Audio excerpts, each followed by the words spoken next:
Yep.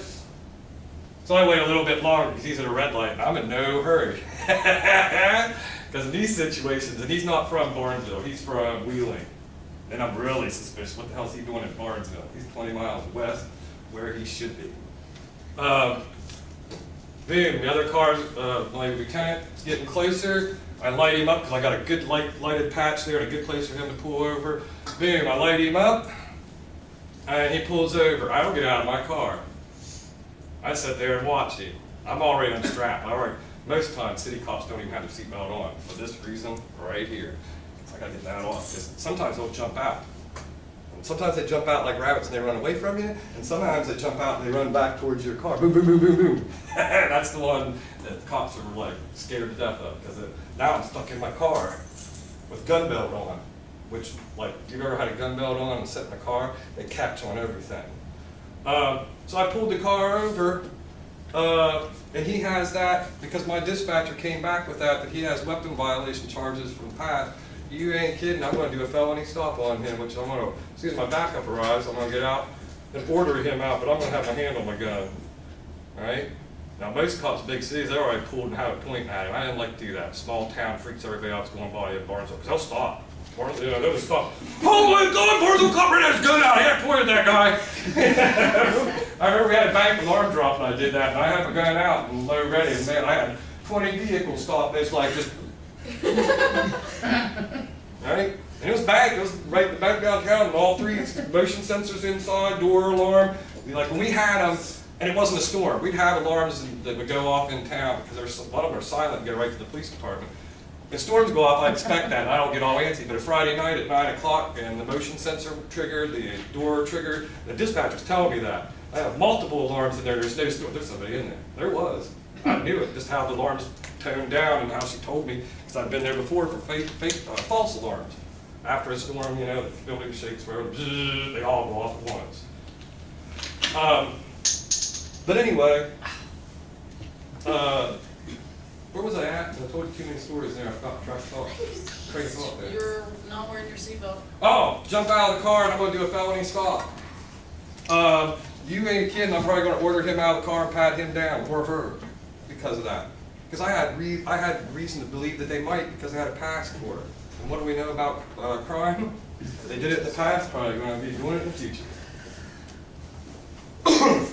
So, police officers rely on that from their dispatcher, especially vehicle stops, because we run those plates. And that's how you see things go down a lot of times, why police jump straight out and are pulling guns and stuff, because they already know the individual, or at least who that car comes back to, has a bad past or is a potential threat.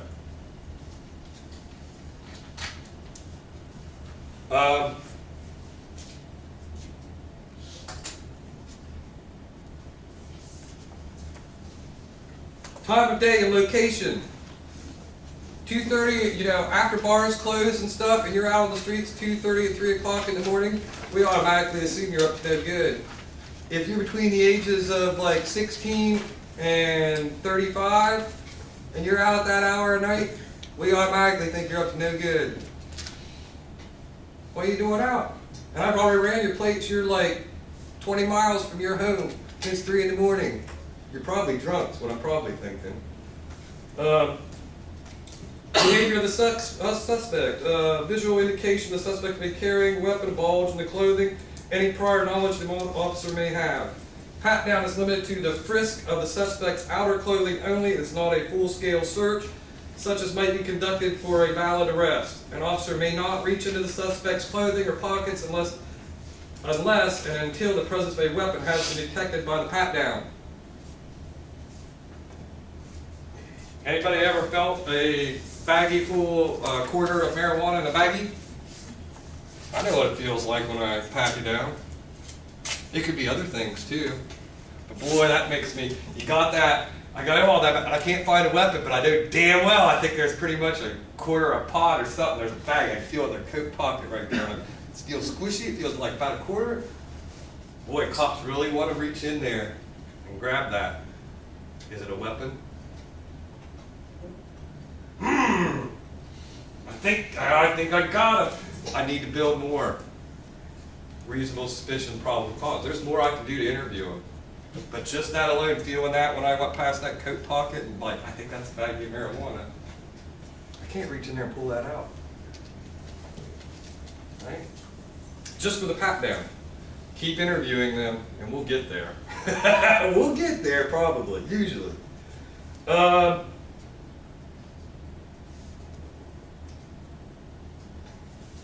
The officer's belief that the suspect may be armed and dangerous must be both reasonable and actual. In my scenario, I know it's reasonable and actual because my dispatcher told me it's on a state record. It's coming back through the DMV.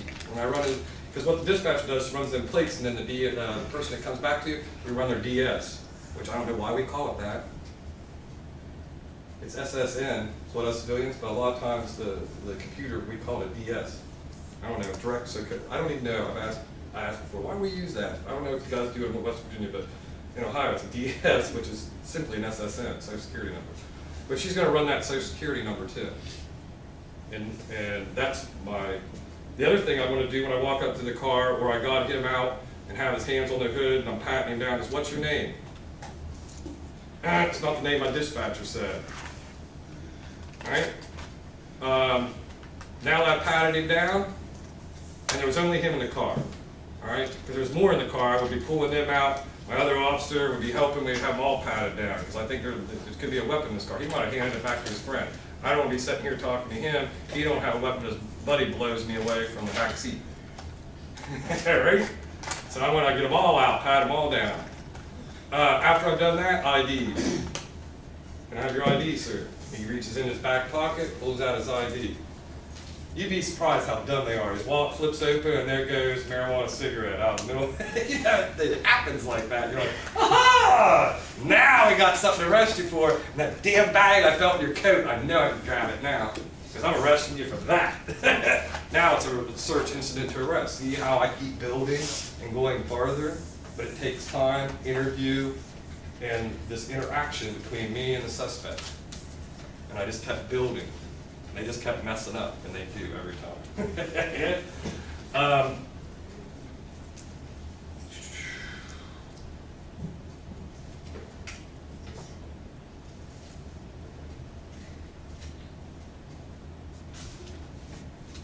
If you're alone, I was a deputy also. Let's change that scenario. I'm a deputy. Now I'm not in town. I'm out in the back. We have what we call Egypt Valley, which is stripped miles and miles of strip mine land, all right? And there's been stories that the mafia, and it's probably true, from Wheeling and Columbus, Cleveland, used to drive down in our area and bury them out there because the soil was pretty soft, and it's miles and miles of nowhere. Nobody farms it, there's no houses around, you can go dig a grave, bury it, son of a gun, and cover them up. Anyway, pretty isolate place, Egypt Valley.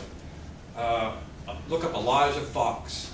Elijah Fox, first female, she was 14 years old, murdered in Belmont County by her lover. Thomas Carr, he was a little bit older, she was like 16, he was probably like, I forget his age, he was older, but that was common in those days, all right, for young ladies to marry older men, much older. In fact, go back 600 more years, people were getting married when they were 16 because you might die when you was 30, so you had to hurry up, have a kid, and raise it before you died at 30. That was the way it was. But anyway, I'm out in Egypt Egypt Valley, and I'm a deputy, and there's only 3 deputies out tonight. Now there's a state patrolman hanging around on the interstate, I'm sure, Barnesville, not too far away.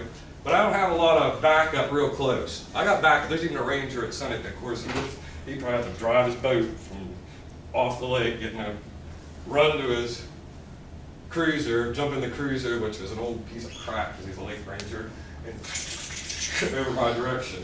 Right? So I pull a car over in Egypt Valley. I call my dispatcher, but nothing comes back. Comes back to Jane Doe, 65 years old, blah, blah, blah, but it's out of the area. Well, I'm pretty sure as I'm behind this car, there ain't no 65-year-old lady in the car. So now it's 2:30 in the morning, Egypt Valley, out in the middle of nowhere. And it comes back. So I'm thinking, car's either stolen, or this is her son or grandson in that car, right? So if it's son or grandson, you don't want to like kill him just because it was in grandma's car. But what if it's a stolen vehicle? I don't know, because my dispatcher just brought, gave me back the plate stuff, comes back, and I know that person. So now I don't have really any information. I know who the car belongs to, but the driver, I know the driver is not the person that owns the car, right? Grandson could be driving the car and be a felon. I don't know. So I guess what I'm trying to set up, not always do I know what's going on just by my dispatcher reading me the plates back, or who it belongs to. But anyway, in this scenario, I don't know nothing. I'm still going to do the same kind of stop. There's nothing that prevents me of doing a felony stop, which means I call for backup, I follow them as long as, but maybe I don't have anything to pull them over for. I haven't given you any, they haven't done anything. I just told you to behind them on a dirt road, easy valley. Good one. Here's one that they use all the time. I call them chicken shit. To make an arrest on it, but it's a good stop. You guys realize, don't have your license plate lit up, no light on your license plate?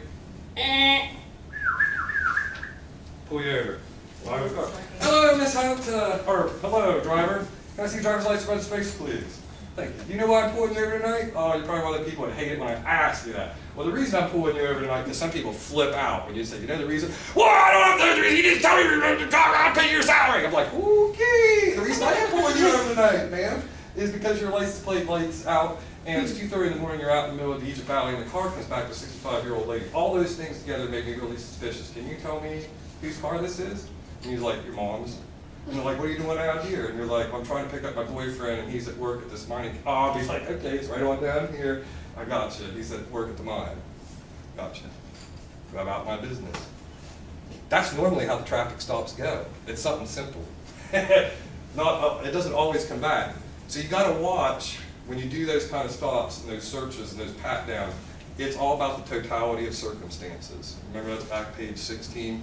I will tell you just about every time the U.S. Supreme Court tells cops what to do in Terry versus Ohio and those other things, it always goes back to totality of circumstances, because police officers build from minding my own business, made me suspicious, now I got reasonable, probable cause, now I make an arrest. In her case, I got reasonable suspicion, pulled her over, no probable cause. I did a good stop because she had a tail light, or license plate light. License plate light out. Valid stop, right? But I was just nip-shitting, fishing. You guys call it nip-shitting, but police officers call it fishing. I fished. Nothing. She's a legitimate citizen, throw her back, right?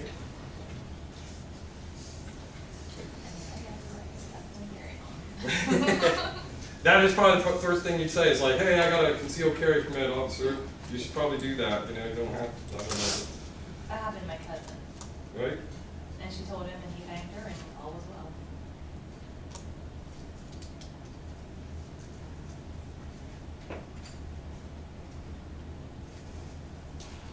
As noted earlier, the primary legal basis for field interviews and pat-down searches arises from the U.S. Supreme Court case of Terry versus Ohio.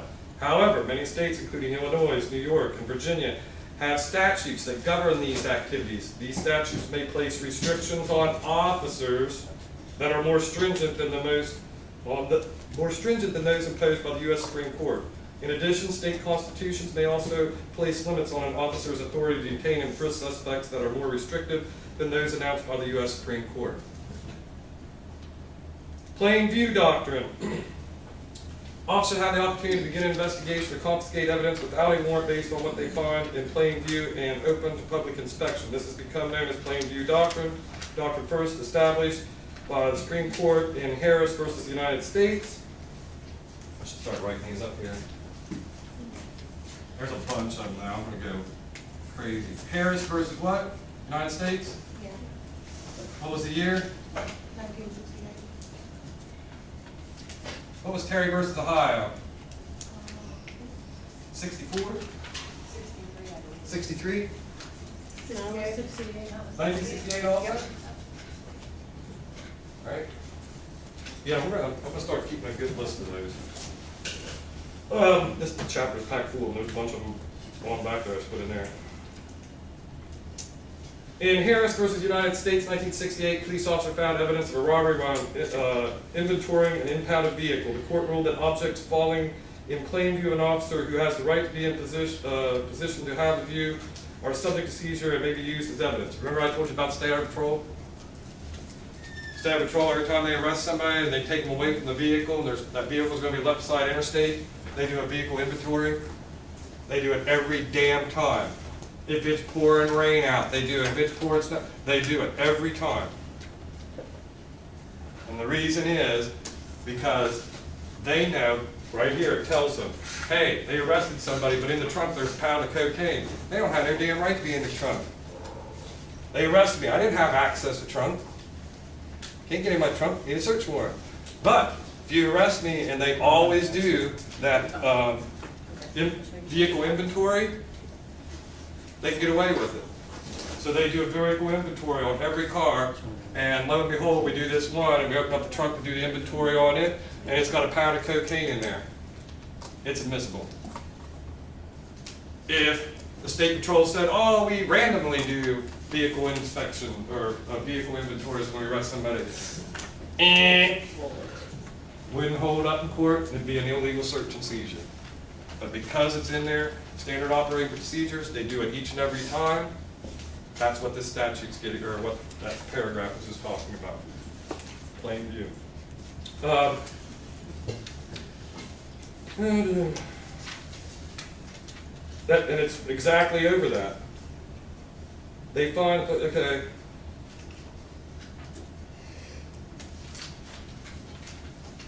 A police officer found evidence of a robbery while inventorying an impounded vehicle. The court ruled that objects falling in plain view of an officer who has the right to be in the position to have that view are subject to seizure and may be used as evidence. And I have good reason to be in the trunk. I pull away from that scene and leave that car, and it gets robbed, and they said, hey, there was a Tiffany lamp in there, it was worth $2.3 million, and ding-dong cop left it laying out there beside the road in my car. Now really, it's not my fault, but something the defense lawyer would make it. But all we're getting at here is, as long as they do the inventories on all vehicles, institute to arrest, and they remove the person from the vehicle and take them away to jail or whatever, they can do this.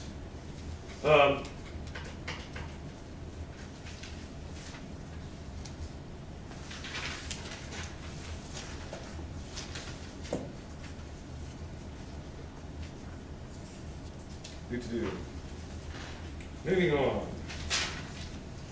Kirtledge. Should I go over Kirtledge?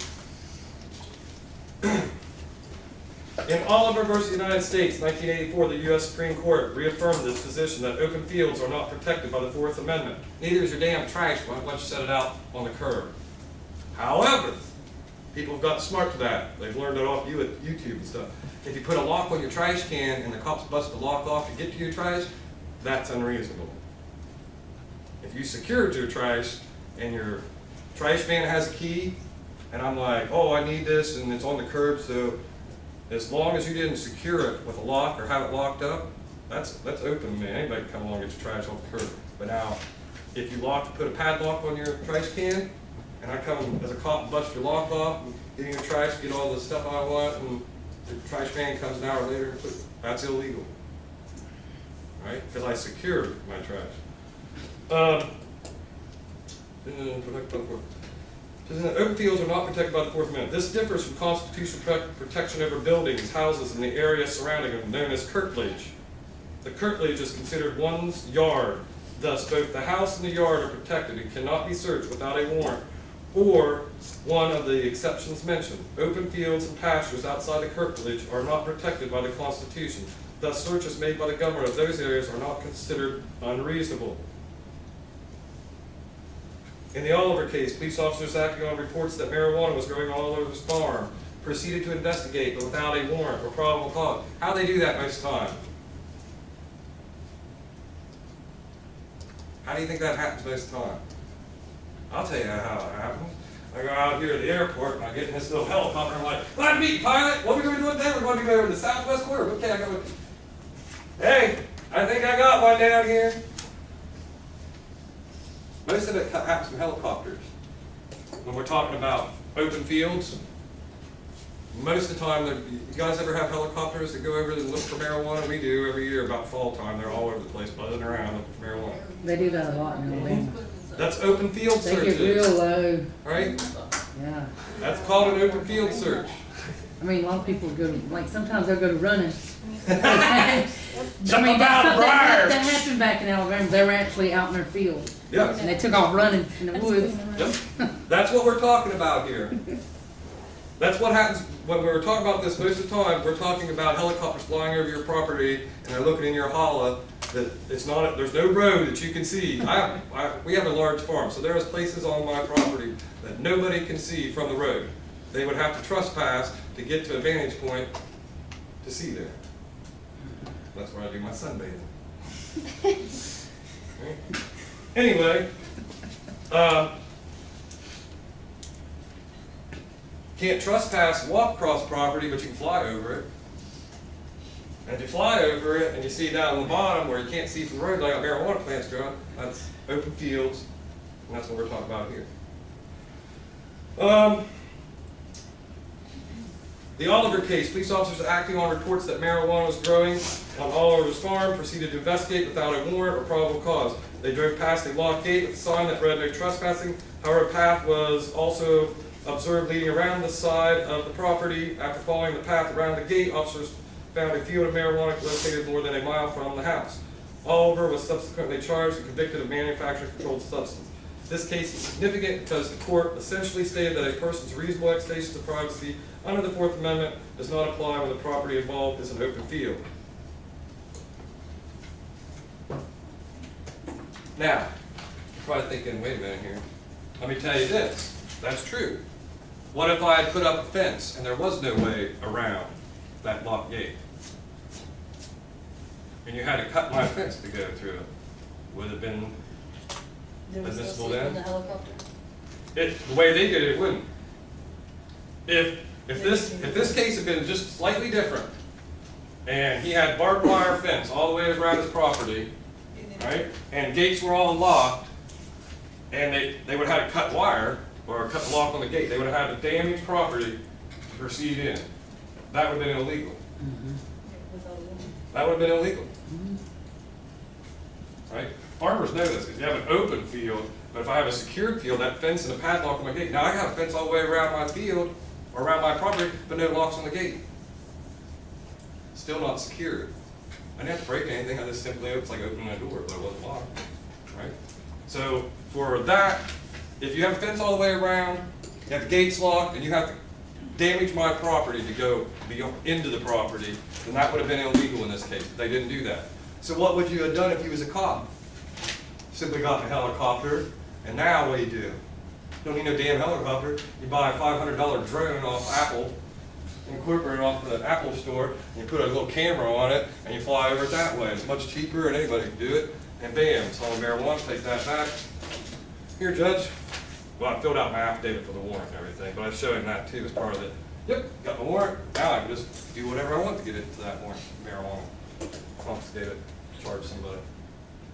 See how these cases are hinged on if the situation changes just a slightly bit, it's different. Because they didn't say they broke anything to get into that. They just simply went around a locked gate through a path where everybody else probably they do that at home too. We have gates and then the four-wheeler path goes right around. Right? But if they had a secure fence, secured the gate, and you had to cut my wire, damage my property to get in there, and it was secured, you were in the wrong as a cop. And we would simply change tactics. Then if that was the case, I would have simply went and got a drone or a helicopter or flew over it, seen it. Same result. You're going to jail, confiscate the weed, blah, blah, blah. So it's legal to fly a drone over somebody else's property. That's crap. I think the rule is, though, 200 feet. There is a thing in real estate, is how I know this, is you own so far above your property, and only that far. The rest of it's airspace that the government controls, right? I think it's 200 feet above the property is yours, and above that, it's the government's. You can actually have things where people, I know this, people own a 2-story building, and they want to build a deck on the 2nd floor of this building, but people own the 1st floor of the building, and they don't want to be encumbered by your deck over them. All right? So airspace laws determine if they own the airspace from their, you get into like, yeah. I know. I've seen it happen in Barnesville. I don't even remember how it all turned out, but it was a deck for a bar, and a business under them had a car lot. So it's just a concrete wall. Like you stand, it's a big concrete, just like that, concrete wall, no book kill. All right, but they wanted to punch a hole, 2nd floor of the VFW, right, into that concrete, put a door, and build a deck out. Well, down here is a car lot, used car lot. Well, he don't want a deck with drunks above him with their cigarettes and stuff in his car lot, and have him spilling drinks down below on his cars. They have a big dispute. It come down to air right. Crazy. Curtilage. 4 factors that laid out whether an area is considered part of the curtilage. The proximity of the area to the home, whether the area is within an enclosure surrounding the home, the nature of the uses of the area, steps taken to conceal the area from public view. The Dunn decision, although still subject to imprecise application, is helpful because it narrows the definition of what buildings should be considered curtilage of the main residence.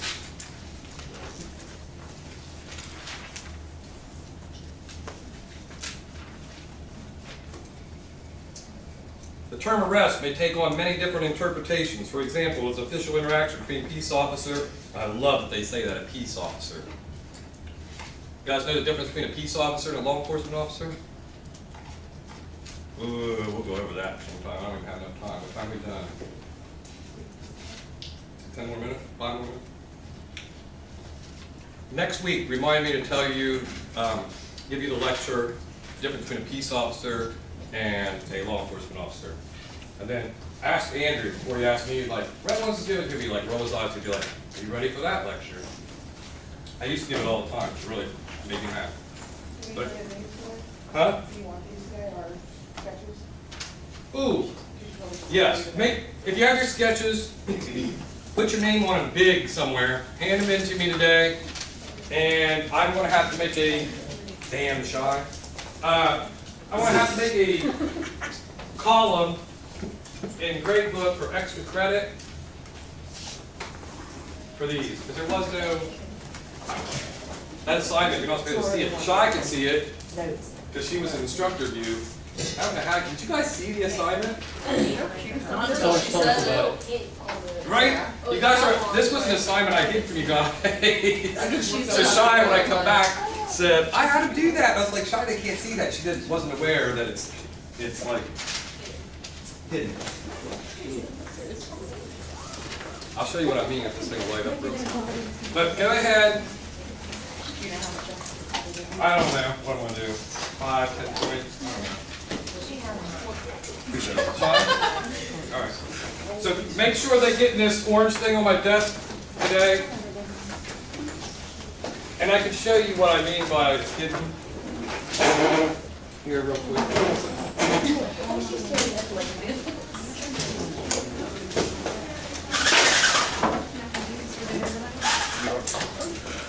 Come on, pick it up.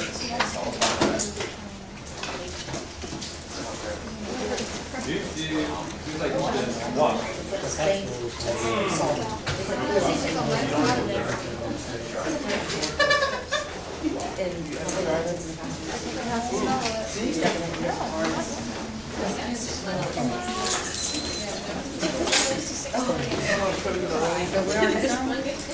One. If I do my next walk, I would be at 6:40 and I would See how that assignment 4.1 up here? See how that the picture in the very corner is like muted, it's not colored? See how this one's colored? That tells me in Blackboard, the instructor, from the instructor view, this one's live. Students can see that.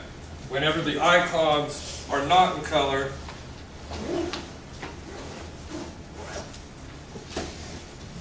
students can't see, it's hidden from your view. See how this one's got colored blue in the, that's live, students can see that one. This one they can't see. That means next semester I can toggle that on or off if I want to and change the syllabus a little bit. She didn't realize that, 'cause that's the first time she's ever been in Blackboard with the instructor's view, so she thought you guys could see that, and it's just a subtle difference there. The course has that in there, I could make